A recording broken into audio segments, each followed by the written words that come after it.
All right, with us now, CNN senior political analyst David Gergen, former advisor to Presidents Nixon, Ford, Reagan, and Clinton. Emily Tish Sussman, a Democratic strategist and Clinton supporter, and Ron Nehring, former spokesman for Ted Cruz's presidential campaign, and now a supporter of Donald Trump. David, on balance, having listened to Mrs. Trump there, was it smart to put her out and have her do this? After a lot of this controversy, had heated up and then started to die off a little bit. I think they should have put her up earlier, but on her behalf, I would say that I think she was warm and authentic. I think she was appealing in and of herself, and so you have to give her points for that. What did strike me as sort of tin-eared was saying that he was egged on by Billy.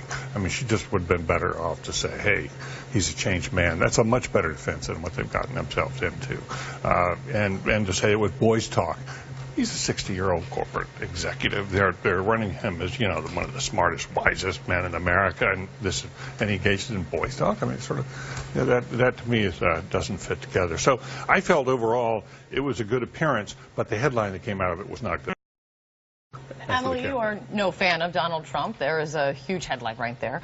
What did Melania Trump do for Donald Trump, do you think, in this interview? Well, I think not much. I think you're right. It was a good attempt. I think it was too little too late. If their attempt is to make her relatable, that's the idea with putting the candidate's wife out there, right? To defend him, to say, here's the back door. You may think he's this thing, but he's really this warm, passionate, he's really this loving father. That's the idea of putting the candidate's wife out. I don't think she pulled through on that. I think that she came across as not relatable. I think it only fed to the American impression of her overall, and that she backed up this idea that not only that it's boy talk, but that it's a left-wing conspiracy. I think that really just plays to his base. That does not move the middle, which is what he needs to attract to win in any way. And that's where Donald Trump himself is playing. Ron Nehring. Donald Trump last night spoke to Tom Llamas of ABC News, and Tom asked him about the issue, the charges that have come forward over the last several days, woman after woman saying that Donald Trump approached them, touched them, groped them, or did something to them in inappropriate ways. Listen to how Donald Trump responded. Have you crossed the line in the past with women, ever? I don't think so. I have great respect for women. I have tremendous respect for women. These people come up maybe for a little fame, or maybe for some other reason, or maybe because they're part of the Clinton campaign. So this is what he has been saying, Ron. The question now, as we approach this final debate tomorrow, is what he will say or should say tomorrow night on that stage in Las Vegas. What are your thoughts on that? I think Donald Trump needs a dynamic moment in this campaign that's going to change the trajectory of where all of this is going. When you're saying the wrong thing louder is not the right strategy. And I'm going to contradict some of the other talking heads we've seen on TV, in that I think Donald Trump needs to own up to who he's been in the past. He needs to talk about how he's occupied his celebrity zone in the past, and a lot of that he said was all a part of that. But now, as he's 70 years old and moving forward at this stage in his life, he's decided he wants to do something different. He wants to do something bigger, and that's why he's running for president. Now he's going to demonstrate what it takes to be in a leadership zone. And then he should go on to connect with the American people on the issues that matter to them, that motivate them, that they're concerned about, and concurrently disqualify Hillary Clinton for the office. And there's plenty of ammunition to focus on that with. That's the strategy that I would advise for him, not only in the debate but going forward in the campaign. Whether or not he chooses to do that, that's we'll ultimately wind up seeing. But he has to own what he's done in order to be able to move past it. Owning up to it, though, that kind of gets close to an apology. He did apologize. Owning up to it, though, going after that apology. He apologized for Access Hollywood. He apologized That's exactly for right. Hollywood. And since then, it's been a very different message. We were talking about the debate with in the last segment, Emily. And when it comes to this, when it comes up in the debate, we heard both Paul Begala and Alice Stewart say they need to talk about the issues. This is an issue. This isn't maybe the issues that they were talking about. How does Hillary Clinton handle this issue when it comes up in the debate? Because we know that the moment she goes there, he counters with Bill Clinton. It's certainly not something she's unprepared for. I think it's very clear what he's going to be bringing up.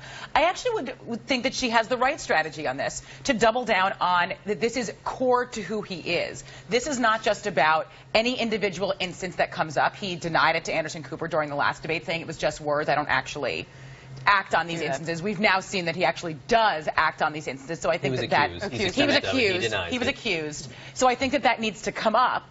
But I think that it really goes to him and how he'll deal in tough situations. What we've seen of how he deals in tough situations now, these aren't the toughest. These aren't dealing with crisis, like this is dealing with war, the economy.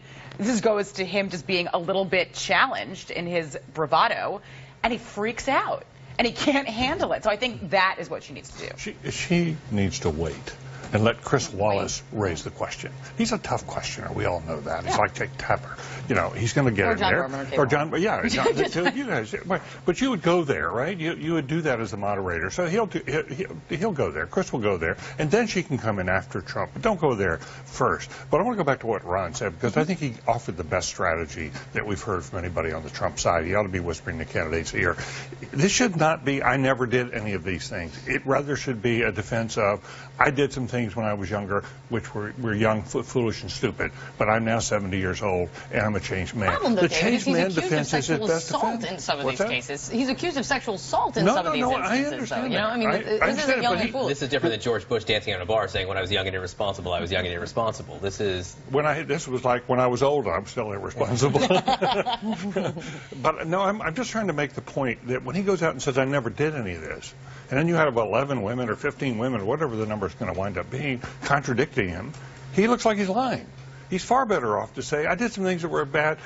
I've moved on, and I think the campaign ought to move on to the issues. Ron Nehring, since everyone agrees with you, you get the last question here. Let's talk about election fraud. Marco Rubio, senator from Florida, says that the election is not being rigged. I hope Donald Trump stops saying that. Are you on Team Marco Rubio here or Team Donald Trump? I don't think the American election is rigged. I do think that American democracy has its own faults and problems, like every other democracy on the planet does. But one of the most unfortunate thing when Donald Trump goes out and tries to say, well, the election is rigged, what he's doing is he's telling his strongest supporters that the election outcome has already been predetermined, and so don't bother to show up and volunteer.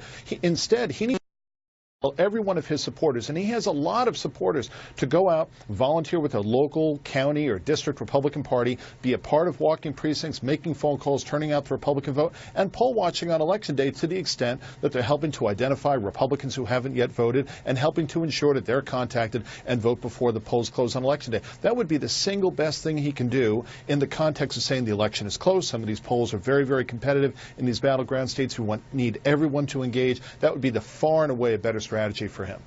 So right now, put Ron Nehring in, Team Rubio on that one. Yeah, exactly. Guys, great to see you. Ron, thank you so